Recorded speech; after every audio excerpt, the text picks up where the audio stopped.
Welcome back to another Sleepy Steve story. Before we drift off tonight, remember to subscribe to help Steve-O out, and I will keep making more sleepy stories to help you study gently, revise quietly, and settle your mind at the end of the day.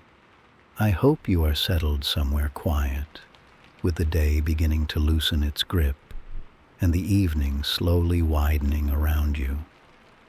Take a slow breath in and then let it go, as if you are placing a heavy bag gently beside the door.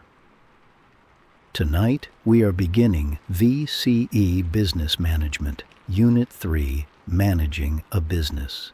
In Units 1 and 2, we spent time with the idea of a business, the planning of a business, and the early steps involved in establishing a business.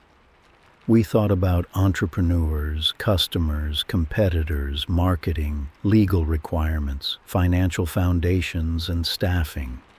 Now, in Unit 3, the business is no longer only an idea, and it is no longer only a new beginning. It is operating.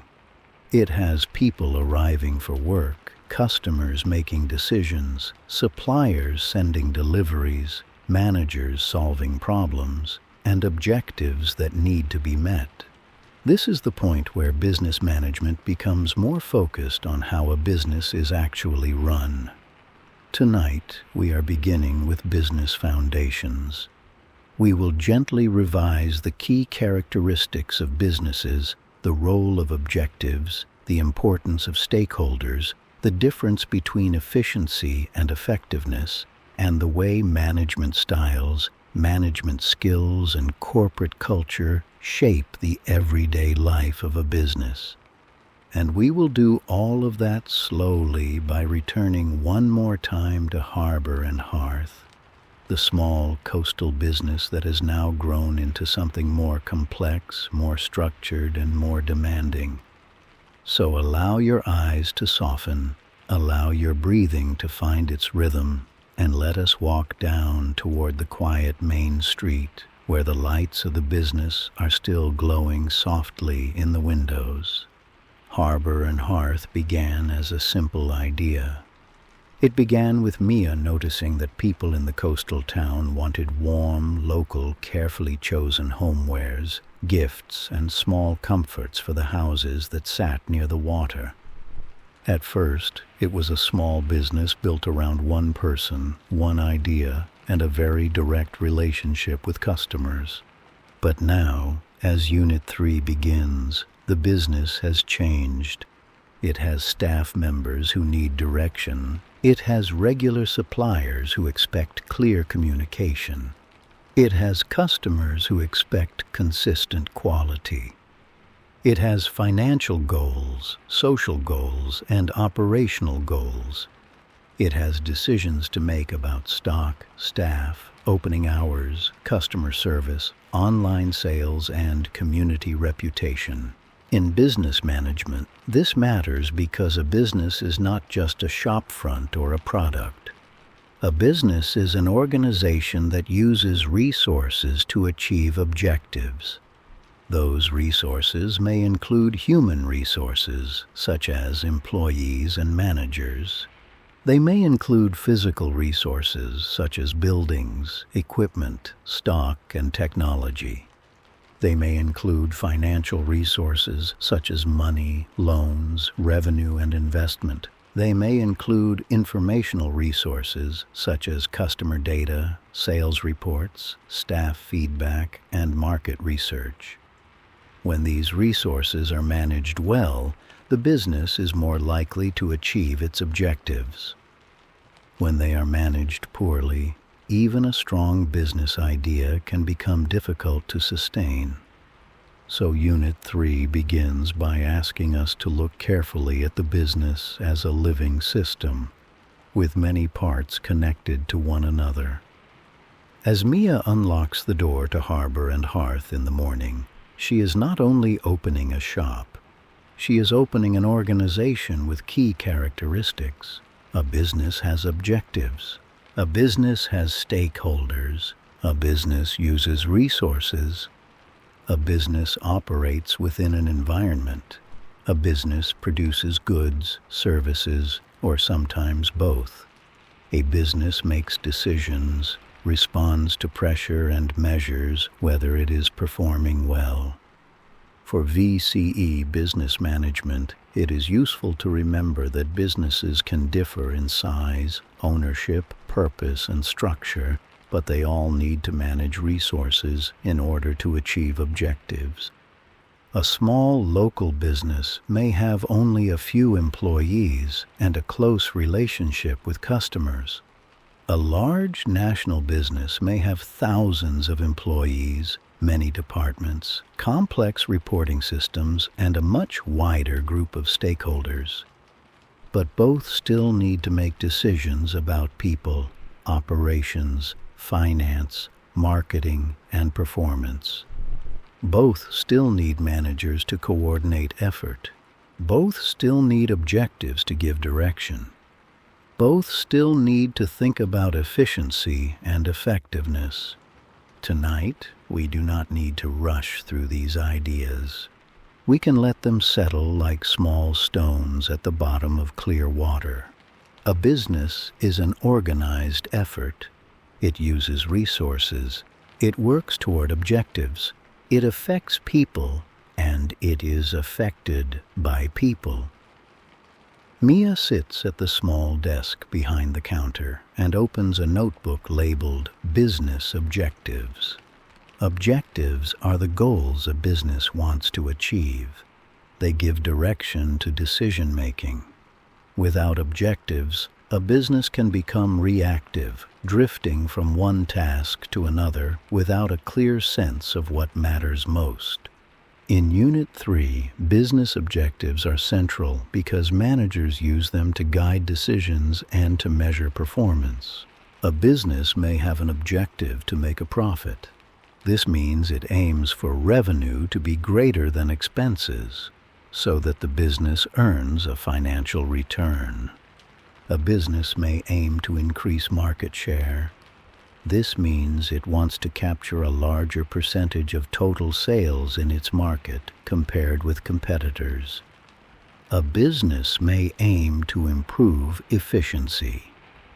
This means it wants to use resources in a way that reduces waste, lowers costs, or increases output. A business may aim to improve effectiveness. This means it wants to achieve its stated objectives. A business may aim to fulfill a market need. This means it provides goods or services that customers actually want. A business may aim to fulfill a social need. This means it contributes to the well-being of the community or society in some way. A business may also aim to meet shareholder expectations, especially if it is a company with owners who expect a return on their investment. Harbor and Hearth might not have shareholders in the same way a large public company does, but it still has owners who expect the business to survive, grow, and remain worthwhile. In an exam, it is important to use the language of objectives clearly. If a question asks about profit, talk about revenue and expenses. If a question asks about market share, talk about the percentage of sales in the market. If a question asks about efficiency, talk about the use of resources. If a question asks about effectiveness, talk about achieving objectives. These words look simple, but they are often the difference between a vague answer and a precise one. Now, Mia turns to two words that sit quietly beside almost every Unit 3 business decision: efficiency and effectiveness. They sound similar, but they are not the same. Efficiency is about how well a business uses its resources. A business is efficient when it can reduce waste, reduce costs, improve productivity, save time, or use inputs more carefully. If Harbor and Hearth uses a better inventory system so that fewer products sit unsold in the storeroom, that may improve efficiency. If staff are trained so that they can complete tasks more quickly and with fewer mistakes, that may also improve efficiency. If online orders are packed with less wasted packaging and fewer errors, the business is using resources more efficiently. Effectiveness is about whether the business achieves its objectives. If Harbor and Hearth sets an objective to increase monthly sales by 10% and then reaches that target, the business has been effective. If it sets an objective to improve customer satisfaction and customer complaints decrease, that may suggest improved effectiveness. If it aims to build a stronger community reputation and local customers become more loyal, that may also support effectiveness. A business can sometimes be efficient without being effective. It may reduce costs, but fail to meet customer expectations. A business can also sometimes be effective without being highly efficient. It may achieve sales growth, but use too many resources to get there. The strongest businesses usually try to improve both. They want to use resources well, and they want to achieve the objectives that matter. For business management, efficiency and effectiveness should be used as steady reference points. When analyzing a management decision, ask whether it helps the business use resources better, achieve objectives more successfully, or ideally, do both. Outside the shop window, the town is waking slowly. A supplier parks near the curb with a box of handmade candles. A customer pauses to look at the display. An employee arrives with a takeaway coffee and a tired smile. Mia checks her phone and sees a message from the accountant. Each of these people has a connection to the business. Each one is a stakeholder. A stakeholder is any individual or group with an interest in the activities of a business. Stakeholders can be internal, such as owners, managers, and employees. Stakeholders can also be external, such as customers, suppliers, competitors, the community, government, unions, special interest groups, and the broader environment. Owners usually want the business to be profitable, sustainable, and valuable. Managers want to achieve objectives and keep the business operating effectively. Employees want fair pay, safe conditions, job security, training, and respect. Customers want quality products, fair prices, good service, and reliable information.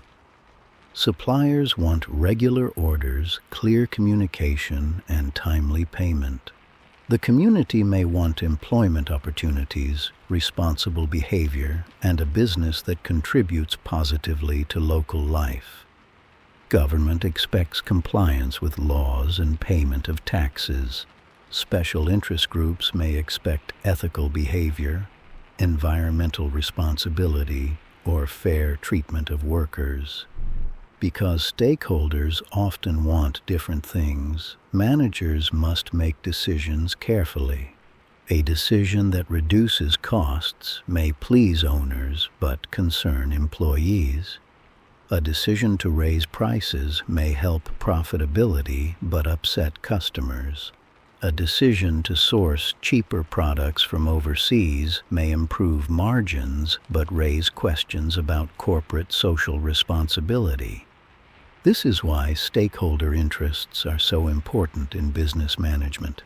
Managers are not only managing tasks, they are managing relationships, expectations, and sometimes conflict. Inside Harbor and Hearth, the day is becoming busier. An employee asks whether the new display should be placed near the front door. A supplier wants to know whether the business will place another order before the weekend. A customer has returned a damaged item and wants a replacement. An online order has been packed incorrectly, and someone needs to fix the mistake. These are ordinary moments, but they show why management matters. Management is the process of coordinating people, resources, and activities so that business objectives can be achieved. Managers make decisions. They plan, organize, lead, and control. They decide how tasks will be done, who will do them, how resources will be used, and how performance will be monitored. In Unit 3, you need to understand that management is not one single action. It is a continuing process of guiding the business toward its objectives. Good management can improve efficiency by reducing waste and improving productivity. Good management can improve effectiveness by helping the business achieve its goals. Poor management can create confusion, lower morale, increase mistakes, and weaken performance. At Harbor and Hearth, Mia is learning that she cannot simply do everything herself anymore. As the business grows, she needs systems, communication, delegation, and leadership. She needs to decide how much control she will keep and how much responsibility she will share. This leads us gently into management styles. A management style is the approach a manager uses when working with employees and making decisions. In business management, the common management styles are autocratic, persuasive, consultative, participative, and laissez-faire. Tonight, we will only introduce them calmly because the next episode can go into them in more detail. An autocratic management style is highly controlling. The manager makes decisions alone and tells employees what to do. This style can be useful in a crisis or when decisions must be made quickly, but it may reduce staff motivation and limit employee input. A persuasive management style also involves the manager making the decision, but the manager tries to convince employees that the decision is appropriate. This can help employees understand the reasoning behind a decision, although real employee influence is still limited. A consultative management style allows the manager to seek input from employees before making the final decision. This can improve decision quality and staff acceptance, but it may take more time. A participative management style involves managers and employees making decisions together. This can increase motivation, trust, and ownership, but it requires time, skill, and a willingness to share responsibility. A laissez-faire management style gives employees a high level of independence with little direct control from the manager. This can work well with experienced, skilled, and motivated employees, but it can lead to confusion or poor coordination if staff need more guidance. No management style is always best. The appropriateness of a style depends on the situation. It depends on the nature of the task, the experience of employees, the time available, the level of risk, the culture of the business, and the objectives being pursued. For example, if a customer safety issue appears suddenly, Mia might need to use a more autocratic style and act quickly. If she is redesigning the store layout, she might use a consultative or participative style because staff have useful ideas about customer movement and daily operations. In an exam, remember that management styles should be evaluated in context. Do not simply say one style is good or bad. Explain why it is appropriate or inappropriate for the specific business situation. Beside management styles sit management skills. If a management style is the overall approach a manager uses, management skills are the abilities that help the manager perform effectively. Common management skills include communication, delegation, planning, decision-making, problem-solving, interpersonal skills, and leadership. Communication is the ability to share information clearly and listen effectively. At Harbor and Hearth, clear communication helps employees understand tasks, customers understand policies, and suppliers understand ordering needs. Delegation is the ability to transfer responsibility for a task to another person while still remaining accountable for the outcome. As the business grows, Mia must delegate some tasks instead of trying to control everything herself. Planning involves setting objectives and deciding how they will be achieved. Decision-making involves choosing between options. Problem-solving involves identifying issues and working out practical ways to address them. Interpersonal skills involve building positive relationships with others. Leadership involves influencing and guiding employees toward the achievement of business objectives. The key point is that management skills help turn objectives into action. A manager may have a good idea, but without communication, employees may not understand it. A manager may want to improve efficiency, but without planning and delegation, tasks may remain disorganized. A manager may want to improve culture, but without interpersonal skills and leadership, staff may not feel supported. In Unit 3, you often need to link management skills to outcomes. For example, communication may reduce confusion and improve efficiency.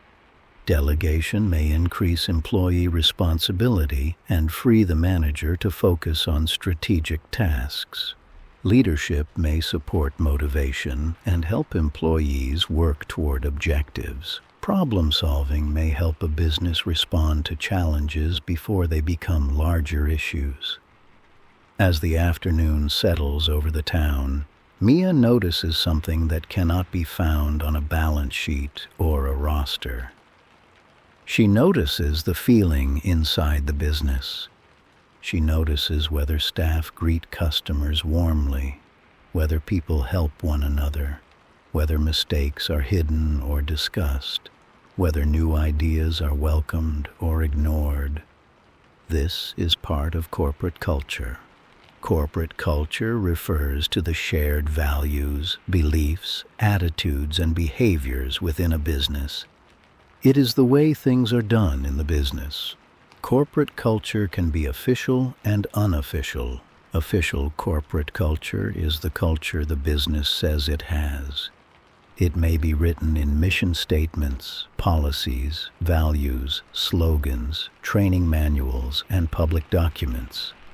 Unofficial, or real, corporate culture is what actually happens each day. It is shown in how managers speak to staff, how staff treat customers, how decisions are made, how conflict is handled, and how people behave when no one is watching closely. A business may claim to value teamwork, but if employees are rewarded only for individual results, the real culture may be competitive rather than collaborative. A business may claim to value customer service, but if staff are rushed, unsupported, and poorly trained, the real culture may not support customer care. At Harbor and Hearth, Mia wants the official culture and the real culture to match. She wants the business to be calm, respectful, responsive, and community-minded. But wanting a culture is not enough. Culture is shaped by management decisions, staff behavior, communication, recognition, policies, routines, and leadership. A strong, positive culture can support motivation, loyalty, customer service, productivity, and effectiveness. A negative culture can increase staff turnover, reduce morale, create conflict, damage customer relationships, and weaken business performance. For Unit 3, corporate culture should not be treated as a soft extra idea. It directly affects how people behave and therefore affects whether objectives are achieved. Now let us pause for a moment and bring the ideas together. Harbor and Hearth has objectives. It wants to make a profit, build customer loyalty, improve efficiency, support the local community, and provide products that meet a market need. It has stakeholders, owners, managers, employees, customers, suppliers. The local community and government all have interests in what the business does. It needs to be efficient, using resources carefully and reducing waste. It needs to be effective, achieving the objectives it has set. It needs management styles that suit different situations. It needs management skills that allow plans to become action. And it needs a corporate culture that supports the behavior the business wants to see. These are not separate ideas floating on their own. They are connected. If Mia uses a consultative style when redesigning the stockroom, employees may offer useful ideas that improve efficiency. If she communicates clearly during a busy trading period, staff may make fewer mistakes and customers may receive better service. If she builds a culture of respect and responsibility, employees may be more motivated and more willing to contribute. If she ignores stakeholder concerns, the business may face conflict, complaints, or reputational damage. Business foundations are called foundations for a reason. They are the base upon which later decisions rest. When we later study human resource management, operations management, and business change, these foundational ideas will return again and again. Before we drift toward the close of the episode, let us think gently about how this content appears in exam-style responses. If asked to define efficiency, you should focus on the use of resources. If asked to define effectiveness, you should focus on achieving objectives. If asked to discuss stakeholders, name the stakeholder and explain their specific interest in the business. If asked about management styles, identify the style, describe its features, and explain why it is suitable or unsuitable for the situation. If asked about management skills, link the skill to a business outcome. For example, communication can improve clarity and reduce errors. Delegation can allow tasks to be completed more effectively and may increase employee responsibility. Planning can provide direction and support the achievement of objectives. If asked about corporate culture, explain both the stated values and the real behaviors of the business. And always, where possible, link your answer back to business objectives, efficiency, effectiveness, or stakeholders. A strong business management answer does not only list terms, it applies them. It shows cause and effect. It explains how a decision could improve performance, reduce problems, support employees, satisfy customers, or help the business achieve its objectives. That is the rhythm of Unit 3. Concept, application, impact. Define the idea, apply it to the business, and explain the likely effect. The evening has now settled over Harbor and Hearth. The front door is locked, the lights have softened, and the shelves stand quietly in the dark. Mia closes her notebook and looks once more at the words she has written. Objectives, stakeholders, efficiency, effectiveness, management styles, management skills, corporate culture. These are the first stepping stones of Unit 3. They help us understand how a business is managed once it is operating. They remind us that managers are not only making isolated decisions, they are coordinating people, resources, expectations, and objectives. As you rest now, you do not need to hold every detail tightly. Just let the main ideas remain softly in place. A business uses resources to achieve objectives. Efficiency is about using resources well. Effectiveness is about achieving objectives. Stakeholders have interests that managers must consider. Management styles describe how managers make decisions and work with staff. Management skills help managers carry out their role. Corporate culture is the shared values, beliefs, and behaviors that shape everyday business life. That is enough for tonight. Let the shop fade from view. Let the harbor become quiet, and let your mind drift gently away from the work of the day. This has been Sleepy Steve, helping you fall asleep and study. When you are ready, we will continue with the next episode, looking more closely at management styles, management skills, and corporate culture. For now, breathe slowly, rest deeply, and let the business settle into the soft dark of the harbor town.